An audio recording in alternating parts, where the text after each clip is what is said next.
One of the most common complaints that parents, especially anxious parents, have sort of sent to me over the last couple of months from across the country is the fact that children are unable to focus on academic work, especially since the online classes started. Now, to understand attention, focus and concentration, in this video, I'm going to take you through a couple of activities which you can do at home through play, through activities to help children develop focus for academic work. Now, before we go into that, I need you to understand that the attention span or the ability for a child to focus on a task and complete it, or to do the task with an element of focus, is only age plus 3 minutes. Just because the schools expect children to sit for 40 minutes, it doesn't mean that the brain is engineered to sit for that period of time. You'll notice that a 3-year-old child at the end of 6 minutes usually loses interest and starts looking for another activity. That's because their brain is something that looks for novelty of experiences to be able to use those experiences to develop themselves and develop skills. Considering this, you need to know that when you're working at home as well, when you have an age plus 3 minutes, you give a small brain break or a small activity in between and help them to come back and focus. This is the first rule that we'll use, but I'm going to go through 3 specific areas where when we plan activities scientifically and use it on a regular basis, children are able to develop attention, concentration and focus over a period of time. Now, the first set of activities is attention to detail, and this skill of being able to look for details is extremely important in any kind of academic work. For this, you can take things in your kitchen, from your kitchen, like I've taken suji and a couple of red beans like rajma, and I need children to be able to look into this bowl and pick out the beans. Now, what it does, of course, it develops several muscles as well, but from the focus aspect, I'm asking them to look for details. So look at the background and then pick out the detail. Now, in the long run, this helps them to read a paragraph and identify the important answer, or what is the name of the farmer, or look at a statement problem in mathematics and pick out only the information that has to be used in the sum, in a subtraction or an addition. And also, it helps them to identify mistakes they may have made in spelling, those kind of things. So attention to detail is extremely, extremely important for children. Now, there are many ways to do this. Now, this was one where there was just a figure background detail. Another one is, now if you notice, I've taken beads since I have them. You can choose any object at home. Now, the colors are almost similar. There's almost, the pink and the purple, they're almost similar. But what I want, I'm not making them sort for size, though that can also be an activity. But what I want them to look at is that there is one that is slightly larger. So the detail here is, I would like for them to pick up the larger beads. Now, this is another form of manipulating a detail. Now, what this does is also help the brain to pick up or develop what is called the language of math. Another way, very simple one, now we have a neem tree outside, and from there I've collected leaves in the morning. Now, I've collected a whole bunch of leaves, and most of them are fresh green leaves, but I've also added in that 2 dried leaves which had fallen to the ground. Now, what I need the child to do is to pick up the leaves that are fresh, or pick out the leaves that could be dried. Now, these are the other set of details. So they're looking for some kind of quality, not just the visual aspect of it, but some kind of quality through which they're able to pick out the details. Now, why I'm giving you a range of activities is because as parents, sometimes what happens is we go and invest in something called an educational toy. Unfortunately, it's developed poorly, and there's only a naming skill. What is this, or what is the name of the country, what is the capital, and then they market it as though it's a great deal. Unfortunately, learning doesn't happen that way. Learning happens hands-on through everyday objects that the child has exposure to. Another small way to do it, now if you have a room, you can just enter the room, remove 1 or 2 small things. So you have a clock on the side, remove it, or take away something from the table and let the child come in and guess what is missing. When you remove something and the child has to come pay attention and pick out a detail that is different, that again develops focus. Another way to do it, and I love this, is, if let's assume that your child likes laddu or something that you make at home. On a particular day, make the laddu without one ingredient. So you can take off raisins, so you can take off cashews or something like that, and say, can you guess what ingredient is missing? Now, today I made some fresh sambar, and in that, let's assume that I don't add salt, or I don't add another ingredient that the child has to guess. What this does is, we use another sense to be able to pick out details. Now, I can give you a lot of activities. Now, all these are at the object level, if you noticed. It's always wise to start at the object level, because when children need to hold a concept in their head, they must have first felt it in their hands. When children have felt a concept in their hands, it's easier to translate it into application at the level of the head. So it's good to start at the object level, and this you can do even up to grade 6, because children love playing hands-on, and the hand needs a brain, the brain needs a hand. So learning always is enhanced when you use hands-on activities. Now once you've done this at the object level, you can move into the picture level, and at the picture level there are very beautiful ways to do it. Now if you notice, the Tamil Nadu is going for elections, there is some noise outside which is like a political party's music. Now this can also be a detail that you can pick out, and you can say go and see which direction the music is coming from or which side the noise is coming from. And I'm using this into the video because it happened very spontaneously, it was not planned, but these are also ways to do it. And if you can hear the crow outside or you can hear birds around me, these can also be used as picking out details for the child. Coming back to picture level, all of you may be familiar with having played with spot the 6 differences, showing 2 pictures and making the child pick out differences. This is one way. Another way to do this is to match patterns or match a shadow to an animal. You can do also another way in which they can find the missing piece in a picture. So you have 3 pictures or 4 pictures, and all 3 of them or all 4 of them are not similar. There are 1 or 2 small changes in one picture alone, and the child has to find out what is missing. These help them pick out the details that we require. Another way to do this, and if you want to do it as a game, so if you're going out on your bike or you're taking your child out for a drive, what you can do is you can pick numbers. So you pick 7, child picks 5, and when there is traffic coming on the opposite direction, make the child look at number plates, and if there is a 5, they get 1 point. If there is a 7, you get 1 point, until the point that you reach the destination, the child is looking for small details. This can be done also on name boards, and they can pick out letters of the alphabet that you could assign to each other. All these help them to look at numbers and letters of the alphabet without too much of stress in a playful setting, so the brain starts making sense of these things. Another way to do this, especially now with COVID, you know that we're all supposed to wear masks when we go out, and still we know there are a lot of people who are extremely careless. What you can do is tell the child when they're going out, if you see a person wearing a mask, you get a point. If you see a person not wearing a mask or wearing a mask improperly, then you get a -1. So what happens is, this becomes also a great teachable moment, because when you come back home, you can sit with your child and talk about the implications of wearing a mask and not wearing a mask, and how we can protect ourselves or keep ourselves safe. Now this can be done also with wearing helmets, not wearing helmets, and so on. And the last activity that I could add also, small sounds like pressure cooker sound. You could record that, or the opening and closing of a metal gate, or you could have water that's overflowing from an overhead tank. These kind of things, whenever you're outside, just use your phone, record these sounds, let the child listen to it and guess what it is. Now if you notice, there was a dog that was barking. Now, or vehicle sounds. Now when there is a vehicle sound, the child could also guess what vehicle this is. So these are all small ways in helping children focus on details. Now coming to the second aspect of focus, which is equally important. Once you started working systematically with focus on details, or attention to detail, you come to the second aspect, which is being able to focus till the end of a task. Many times you'll notice children sit down, they initiate the task very well, but when they need to sit down and complete the task, they're distracted. So they get up, take something, want to go and drink some water. So you find that there is a lot of ups and downs in the ability to focus till the task ends. And this could be enhanced through very simple activities. One of the first things that I teach children is fireless cooking.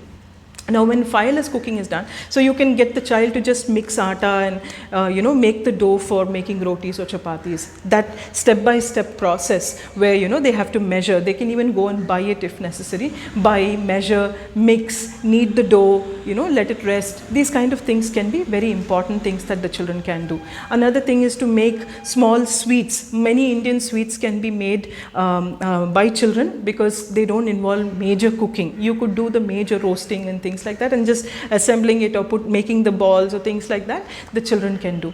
Now what needs to be done in this is, you'll notice that different muscle groups are used, different skills are used, because they'll be measuring, pouring, observing, weighting, also washing, cleaning. So start the whole thing, let the child sit down with you. You can even show them pictures of what are the steps that are involved and how much time they are likely to take, and let the child take part in this step by step creating an entire meal or entire dish, and this helps in developing the focus required to finish a task. The same thing can be done when you say water plants. So you can have 4 or 5 plants around the house, and the child has to take responsibility to water them in order every day. This is another way to enhance focus through a task. The third thing that you could do, and I'll give you an example. Now I have a couple of letters that I've cut out here on a small piece of paper, and you'll notice now this it depends on which class the child is. The word can be longer.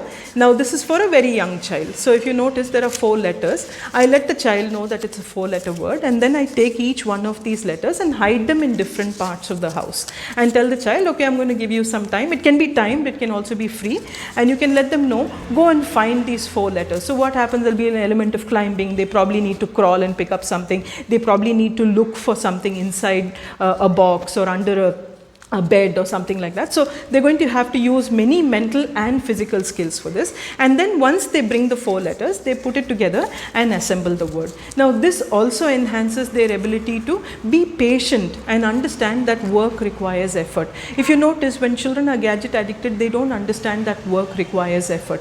So this kind of a task where and this can be done for maths, it can be for spellings and so on. This also increases focus for a task, and it also improves their ability to understand effort required to complete a task. Another way to do this is to also hide objects in the room and help children find it. So it can be at the object level, it can be at the word or the number level. The next thing is to complete household chores, and that is very important for children to learn right from when they're very young, because right now many of us allow maids and household help to come in to take care of the house, but it's also very important for children to understand that their responsibility in keeping their room or their space clean is very important. So they could have a routine by which they dust the table every 3 days, or arrange their books in a particular order on certain days and so on. These are also ways in which you can enhance focus. Now coming to the third aspect of focus, which is one of the most important, it's ability to focus by filtering distractions. Now I gave you another example earlier. So there was traffic again. It's almost like the traffic on the road is timed very perfectly, but you can also hear a crow outside, you can hear a couple of other birds. So what can happen is, now if I was somebody who did not know how to filter distractions, every time there is a sound outside, every time there is noise outside, I'm going to get distracted, not to the point of being able to come back to this recording, but I'll have to go and check what's happening, or my conversation will shift to that, and so on. Now what implications this has is, children, when they're doing some work, they suddenly lose focus, go on to another task, and it's almost always that you find that they've left a lot of work that is incomplete. Coming to this, what I'd like for you to understand is to learn that when children need to develop focus, they need to be able to filter distractions. One of the simplest ways to do this, if you have a window, get children to look outside the window. Now this sound. So when something like this happens and your child gets distracted, what you can do is, okay, calm down, bring your focus back, and let's focus on the task. So you could give this as a regular, task or regular centering activity for them to come back to the task. Coming back to what I was saying about the window, now you can make them look outside the window, and you can tell them, how many green objects can you see, or how many living things can you see. So when the child looks out, it's normally a very exciting thing for children to look outside the window, because usually there's a lot happening there, and they need to filter out all these exciting things and to pick up just one thing. It's different from attention to detail, because in attention to detail, we're not focusing so much on the distractions but on the details. In this, what we're teaching them is to be able to filter out the distraction and pick up something that's very mundane or very boring. The most common example that I give teachers is, when PT period is happening outside, there's physical education happening for another class outside, most children are focusing there and not on the teacher's voice, and many teachers get very frustrated when children are not paying attention. And that can change only if you your class becomes interesting. But having said that, you need to also help them to understand that they need to focus on one aspect of communication and not on the other sensory input. Now you can see there are a lot of distractions. Being able to filter this is a very important thing. So you can even have the child sit in a room like this where there are several different distractions. You can get them to pay attention to all of these inputs and say, okay, we can hear all this, but we'll focus on the reading here, or we'll focus on the task here, and slowly build this in. Another way to do this, you could, I have a small activity with a bag, so let me show it to you. So now this is a bag that has a pouch in front, and I've added a lot of objects inside this bag. So they're basically writing implements that I have added into this. So there are coloring and writing tools. So basically, if you notice, there are crayons and there are pens, pencils, and so on. You can choose fruits and vegetables if you want. You can choose any set of objects, and basically we're putting these objects inside, and the child shouldn't be able to see what's inside. Then you give them a cue. Let's pay attention and pick out all the objects with which you can color, or all the objects with which you can write, and the child starts feeling the objects. Now let's assume they've felt these three objects, they understand it's a pen or a pencil. Once they've picked out the object, they put it in the pouch in front. Now there are also objects inside the bag which resemble or feel like objects that you can write with, but they're not. For example, there's a metal piece like this which cannot be used to read and write. So when the child, which cannot be used for coloring or writing, when the child picks up something like this, they put it back into the bag. This is also a way in which they can filter distractions. So these kind of activities are very easy to develop and teach children. Another way to do this, and this is the most beautiful thing to do in a country like India where we have large families, you may have like a family photograph. Now of course we keep everything on our phones and laptops, but the simplest thing to do is to pick up one of your old family photographs and say, okay, find your grandfather, or find this aunt, find this uncle. So they'll have to look at all of this distraction, so many people standing in the group photo, and pick out only one person. You can do it also with their class photographs and all that, but this is a very simple way to do it. Another thing, if you have like a temple festival. Now I live in Tamil Nadu, we have like these beautiful chariot festivals that happen in most big temples. They're large crowds, of course not during the pandemic, but if you have an old picture of it, you can get children to look at that and also pick out people who are wearing white shirts, for example, or how many people are wearing spectacles, or you can pick up fruits and vegetables in a market and count the number of apples, or how many bananas can you see in a picture which has fruits. These are all ways in which you can get children to get interested in filtering out distractions. So when you give a particular instruction, the child needs to be able to filter out other similar objects and pick out one. What is the difference between attention to detail and filtering distractions? In attention to detail, there is a clear demarcation between, say, suji and the red bean, mud and stone. But in filtering distractions, all the aspects are similar. So they're all relatives, out of which I'm picking out one relative. Or they're all fruits, and from that I'm picking up one fruit. They're all people standing in a festival, and I'm picking out people with one particular quality. So being able to filter out distractions always determines how well children can focus on a particular task. Now if you noticed, I never mentioned at any point reading, writing or arithmetic, because the main focus of today's video is to understand that if you have these three kind of activities on a regular basis, you don't have to do them for 40 minutes, 50 minutes or anything. Many of these activities are just a couple of seconds. 30 seconds to 1 minute is usually enough for the brain to start understanding what it needs to do. Very many times parents, teachers, therapists waste the ability of the brain to learn by overdoing something or by forcing children to do this. Make this very natural, make this very, very easy for children to do, and also don't expect them to be interested in this all the time. For focus, repetition never works. Focus always requires variation. So as a teacher, as a therapist, as a parent, please make sure that you have variation in the tasks. So if I've given you this example of suji and red beans, don't give it every day, because then the child is going to say, oh, I know there are going to be 4 beads here or something like that. You need to have a little bit of creativity and also be responsive to the child's interests and needs to be able to understand that you can change the tasks in very gentle ways to make sure that you have the variation aspect, which is important for focus. All this works if there are 3 other important things that you focus on.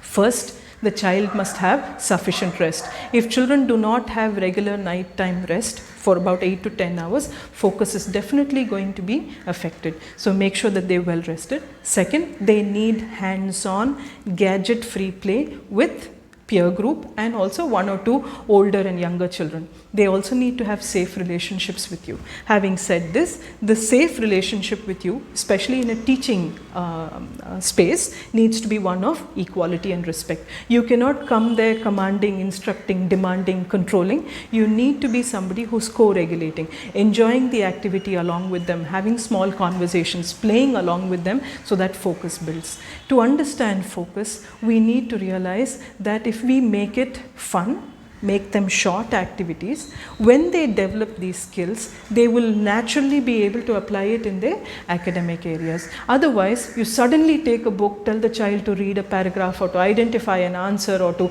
give you an answer, it becomes very difficult. When you work on these base level skills, and there are many more, I've just added 3 today, there are many base level skills that you can develop. When you develop these, children naturally are able to focus. And I hope this answers some of your questions and that you will have fun in the next couple of weeks developing small games along with your children, using everyday materials at home, natural situations around your home to be able to develop focus, concentration and attention.